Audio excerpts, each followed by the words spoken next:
This presentation is on a section of a chapter in my PhD research where I discuss my affective and material entanglement with one of my participants during a walk-in interview encounter. In my PhD, I look at the experiences of Muslim schoolgirls in two secondary schools in southeast London, and I followed them in their everyday ordinary commute to and from school. I argue that the affective atmospheres around Muslims provide the conditions for the emergence of racializing assemblages. And I used multisensory methods of walking interview, creating photo diary and face-to-face interview to explore relations between bodies, spaces, times, virtual and actual. In this presentation, I mapped the relational materialities between space and bodies and the affective capacities that are enhanced or diminished in the relationships between spaces, subjectivities, bodies, desires, and feelings. My methodology enables my participants, myself, and other agential actants to move diffractively between spaces, bodies, and modern human bodies. In my research, I explored the materiality and affectivity of the body-space choreographies, the concepts from Carol Taylor, with the bus. Bus 343 is the moving space where most of my walking interviews happened with School 1 participants in Dulwich. Walking interviews enabled me to entangle with my participants' bodies in the bus's complex rhizomatic space. Part of the everyday life of most of my School 1 participants is spent on bus 343, on which they commute daily to and from school, 40 minutes each way.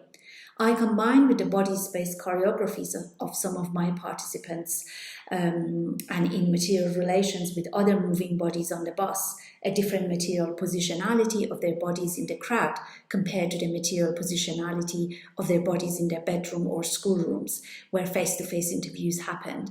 I explored how my participants' subjectivity becomings, feelings, knowing and thinking partially enabled through the everyday interactions with this space. To understand how gendered, racialized and sexualized bodies materialize on the bus, I move beyond the analysis of bus as an inert background or platform in which human bodies act, make meaning or travel to a broader assemblage of wider, vibrant matters of bodies and space that has agency in remodulating my participants' becoming and subjectivity formation. Bus 343 route is 7 miles comprising 45 stops. It travels from the east, leaves the north, crosses the Thames and reaches southeast London. Bus 343 cuts through layers of social housing comprising standardized buildings. The density of these layered relationships of bodies, concrete and moving space of the bus can be speculated when swarms of human bodies, mostly school children, enter in the bus in the morning rush hours or suddenly all alight at school, redeterritorializing the body spaces with new and different intensities. It's not just bus 343 stretching along the route, but the nomadic bodies in relay and return. I quote, passing on and receiving, making and unmaking, picking up threads and dropping them, end of quote, being from Haraway, being pulled into new body space assemblages by this red string figure. Most of my School 1 participants have commuted on this route at least twice a day for 5 years or their whole school years. Bus 343 as red string figure removes and remakes the bodies, spaces and lived experiences along this route from E1 to SE22, which are London postcodes, calling these into different ways of being and becoming. My participants relay and return with red string moving through 2 different territories, their Peckham and Elephantine castles, homes where over 2/3 of populations belong to Black and Southeast Asian communities, 41%, and their school in Dulwich comprising the lowest, 20% Black and Southeast Asian population. Every day 343 red string route stretches and weaves, carrying my participants' bodies, memories, and desires, materials, and feelings along the lines of deprivation and inequality. Throughout my year of fieldwork, I took bus 343 at least 20 times to and from school, one entangling with that space, bus stops, movements, sounds and bodies, usually with the same people around the same time.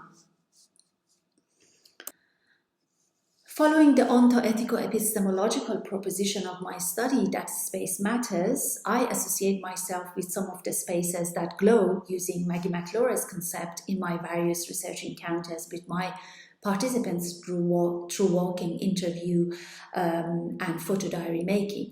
I use the concept of affective atmosphere from Ben Anderson to combine with Onto Power's notion of Brian Masumi in the space, and to think of space as one component of processual, relational, and mutual co-constitution of bodies, entities, feelings, and desire, rather than a socially constructed space.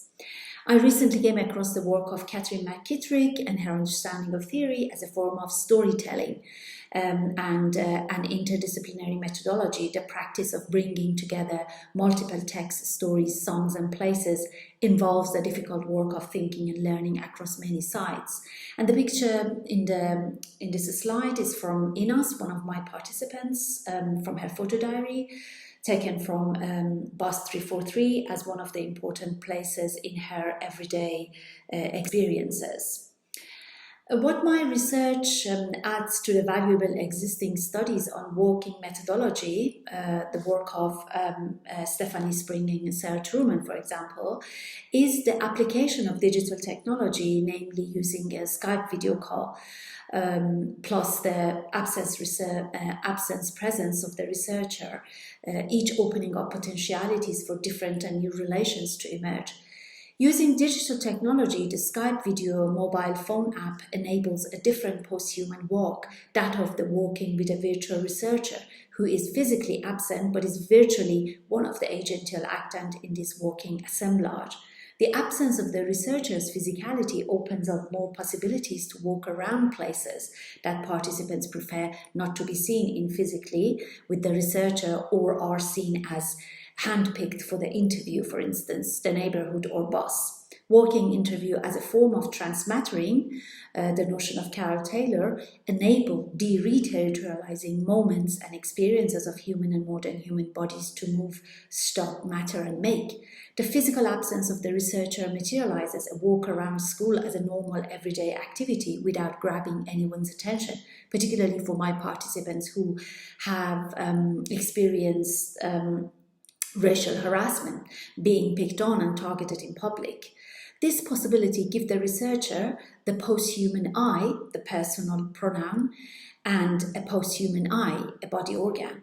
The I, the personal pronoun that its physical being has been de-reterritorialized in those walking assemblage, and the I, body organ, that has found a new haptic function.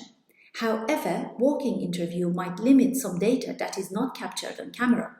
The post-human I, the body organ that walks, becomes a more than I and I. The I, the pronoun, and the eyes, the body organ, that are not there but can still see and feel. This haptic I and I follows the walking legs. It does not cross the road, get into the house, take a deep breath, but it does. It becomes movement in the background, post-human moments of becoming. Deleuze and Guattari's notion of haptic also helped me to theorize and experience the post-human I and I. When conducting walking interviews, I propose that a walking interview as a haptical engagement and methodology forces my participants and me to think, feel, and complete our research in multiple affective and complex haptic ways. For instance, in a walking interview with Amira, the post-human I and I enabled relationships with the vital materiality of living in an overcrowded house with 20 other people, her family, her aunt and uncle's family and grandparents. The post-human I and I in those material moments and movement was not just looking and aiming on a fixed target, but roaming with Amira's body, breathing, moving upstairs, coming across objects, noises behind doors, people talking, children playing and screaming. Walking disrupt the hierarchy of seeing, thinking and knowing only through eyes, brain and perceptions towards material ordinary moments where let's, as a horizontal maker, rework the power relations where these are not only hands, voice, eyes, mind that power your moving, but also legs that materially and effectively move across different assemblages. Various concepts such as Haraway's tentacular thinking, the loose notion of haptic optic, and Bright Doty's neologism of embodied bodies and embodied brains inspired me to suggest walking gives the legs eyes and brain the capacity to legging or senses, memories, desires, and where all bodily functions become deterritorialized as thinking legs, walking eyes, embrained legs, and legged brain. Walking's Skype interviews add another layer of post-human haptic entanglement that is more tentacular and less binary, as Haraway suggests, to walking that is the researchers facing outside with legs. The virtual and digital embodied and spatial diffraction of the researcher assemblage and participant assemblage, my body in seated posture with eyes glued to the camera, my participant's body walking and making. The participant's body walking legs become my eyes, and the researcher's virtual presence become the more than human with her. My face has a virtual view to the outside while not seeing her, whereas she sees virtual me, my room, and the actual outside. Throughout our encounters, home regularly appears as an agential factor in most of my participants' relationships with their bodies, space, memories, and experiences. As a glowed data, it is impossible to ignore the vital materiality of my participants' housing situations, living in overcrowded household, whilst on elongated waiting lists for more bedrooms, and how this relates to the co-constitution of bodies, the relations of these bodies to other bodies and spaces. For my participants becoming, house matters inasmuch as their response to the question of hope for change relates to moving to more spacious housing. House is not an inert background where human bodies act or make meaning, but a place where both bodies and spaces constitute broader, vibrant, material choreographies, as Carol Taylor suggests, co-constituting each other, space, body, matter. The housing situation emerged primarily during walking or bus interviews. The movement of bodies, spaces, desires, and feelings enabled the relations to be rematerialized. And this is one of the material moments that I read for you. It happens suddenly, like a cot, dividing inside and outside. It is dark. Amira and her mother are returning from a parents' evening. Her mother's presence lets us have a longer interview, starting at school, then bus 343, walking home and into her house. The red string bus 343 pulls me in. Unexpectedly, I enter her house. Someone opens the door and quickly disappears in a room. We step in. I become with 20 that emerge through objects reappearing in the picture. Shoes, piles of clothes, colors. We become stairs and go up. First floor, doors and clothes. Second floor, doors and clothes and colors. Third floor, towels and colors. I am glued to the camera. She's out of breath. On the third floor, quietly she says, "We have planned to move out from this house for a very long time," in a low voice. Well, it just never happened. It's quite hard to not live in your own house for a long time, and I need my own space because A-level gets harder. And these are the moments that I enter into her house and screenshot from the walking interview. She pauses a while in the corridor, continuing softly. "In this house right now, it's probably like 20 of us. I've got my uncle, aunts, cousins, and my grandparents. Our family has 2 rooms. My brother has one by himself. Me, my 2 sisters, and one of my cousins share a bedroom, and my mom sleeps on her own on sofa.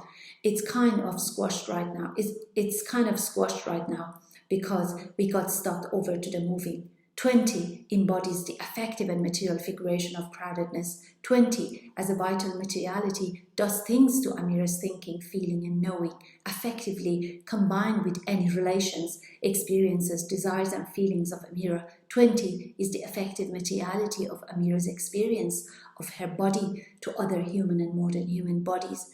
As a doing, rather than a number or quantity, it agentically affects the capacity of her body to act and enable or constrain her potentialities. Amira is with and of the 20 in any relations she materializes, any space she enters, any story she tells, any dream she actualizes during our research encounters. And these are the questions I wrote in my field notes, and you can read it later in your own time. I use Morton and Horney's notion of remaining in the hold to enter into the 20 Amira house assemblage. For Amira, moving out that never happened, the hardness of not living in your own house for a long time, squashed and got stuck over to the moving matter. Such space-time mattering as an agential force affects her subjectivity formation and capacity to act, feel and think. For Amira, moving out and living in your own house becomes a fantasy in the whole, the notion from Morton and Horney, where, I quote, absolute nothingness and the world of things converge, end of quote. This state is the hold between reality and fantasy, as Jack Halberstam suggests. Taking Morton and Horney's understanding of blackness as the shift, the fantasy in the hold, where absolute nothingness and the world of things converge, I consider 20 Amira squashed body as the body fantasy in the hold. Remaining in the hold for Amira is similar to Morton and Horney's description of an unsettled feeling of never being on the right side of things, for them the Atlantic. A material feeling that if you ride with it, I quote, produces a certain distance from the settled, from those who determine themselves in space and time, who locate themselves in a determined history, end of quote.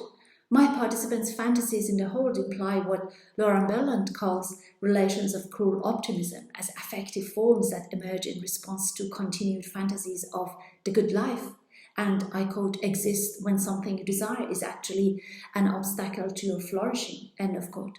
My participants experience an elongated present with a fantasy that built the affective infrastructure of their everyday ordinary life, and how they find themselves and feel the world day to day, often amid conditions of cruelty. For Berland, these good life fantasies are not about, I quote, mode of productions or ideology, damaging imprint on dignity, resilience, desire or optimism, but more about sites of potential elucidation that comes from the ways it registers the conditions of life, moving across persons and worlds, playing out in lived time and energizing attachments, end of quote.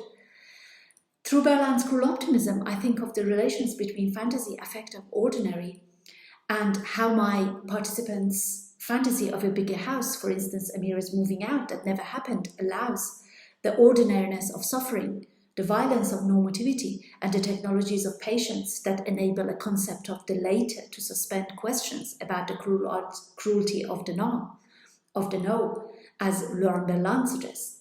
The strange temporalities of projection into an enabling object that is also disabling in relation to cruel optimism resonates with Poir's notion of debilitation, of remaining in the hold. 20 Amira squashed body as affective experience that diminished the capacity of body to act, not entirely trapped, rather perpetually debilitated, but still alive and in the hold. And I think I stop here. Thank you.